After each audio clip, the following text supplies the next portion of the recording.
Hello guys, and welcome to another video of Tech and Pics. Before we get into it, do not forget to like this video and subscribe to my channel. Click on that bell so you get notified every single time a video is made. Now guys, let's jump into it.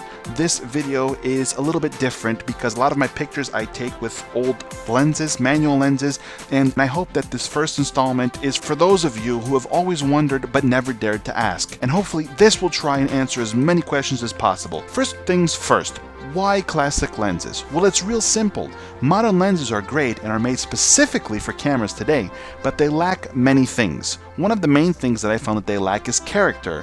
The old lenses were all made different. You have 30 to 40 different companies making lenses from different mounts, different types of glass, overall different quality, and you will never find a new lens that will give you, for example, swirly bokeh like the Helios 44-2, or find a lens as small as the Industar 50/2, or the character of a Meyer Optiker Gorlitz Primoplan 58mm 1.9. And with today's technologies, you can easily adapt these old lenses to your new cameras, and that means two things.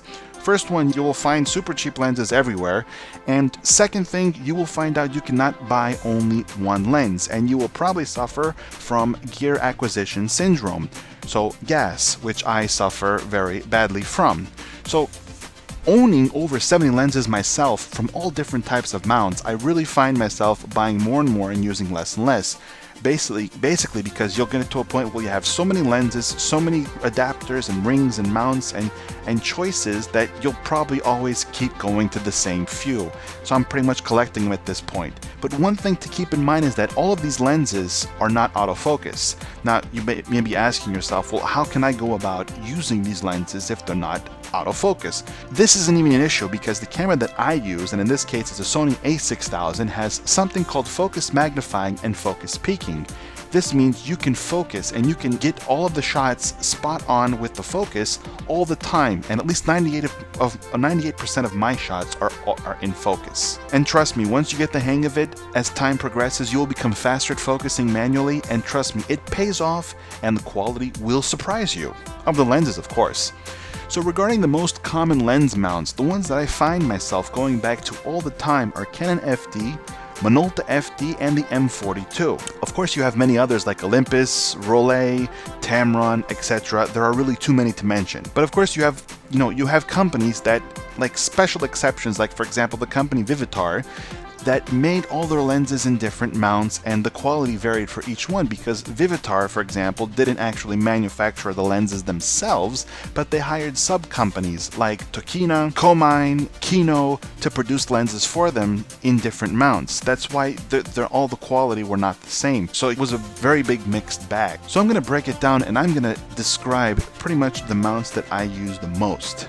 First one is the Canon FD. Now the original Canon FD lenses are awesome. With the newer FDN, so these plastic, high quality plastic lenses, they are of the highest optical quality. So on to the next mount, the Minolta MD. The original Minolta lenses are really great optically, with the rocker variants being usually sharper, more colorful, smaller, and more lightweight.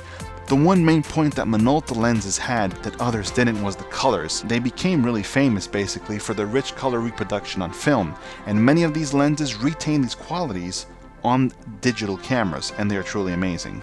Now on to the M42 mount. Now this is probably the most commonly used mount, as it was used for lenses from Japan, Russia, China, and Europe. Now Europe being usually rebranded Chinese and Japanese models.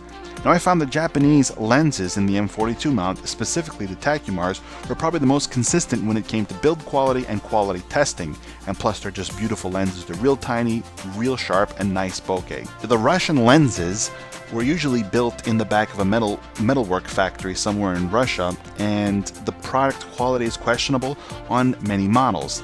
The best thing is that they are so cheap. Now these lenses are so cheap that finding a good copy is not difficult at all. Now I bet you're asking yourself, which lenses are best for me and how do I mount them? Well, it's real simple. First thing, it depends on what look you want to achieve. The best way to see what each lens looks like means that you need to do some searching on the web. Now the best two places that I have found to see reviews on almost all the old lenses are pentexforums.com, link in the description, and a Facebook group by the name of Photography with Classic Lenses, also linked in the description, where you can see samples of the members in that specific group. And an honorable mention goes to Flickr, which has a lot of samples. But in any case, in case you have any questions on what kind of look you are aiming for, you can easily leave a comment below and I will be more than happy to answer. Now regarding how to mount it to your camera, it's pretty simple. In my case, I use the regular dummy adapters because there are no electronics in these lenses. I use the regular dummy adapters for the Sony a6000. It's just basically a metal ring that has the correct flange distance from the a6000 sensor to get a great picture and giving you the opportunity to focus to infinity. The only issue I found with some of them is that the infinity happens slightly before the infinity mark, but it's so small that you don't even notice, because with focus peaking and focus magnifying, it's really easy to get it spot on every single time. So you can buy the cheap ones or the expensive ones, it won't change much. If I can give you a word of advice, buy the cheap ones, and I will have links in the description below to all the most popular mounts to the NEX system. Now the best thing about the old lenses is that you have so many flavors and you can find them for so cheap, it's ridiculous. The picture quality can be amazing, and there is no reason why manual focus should scare anyone.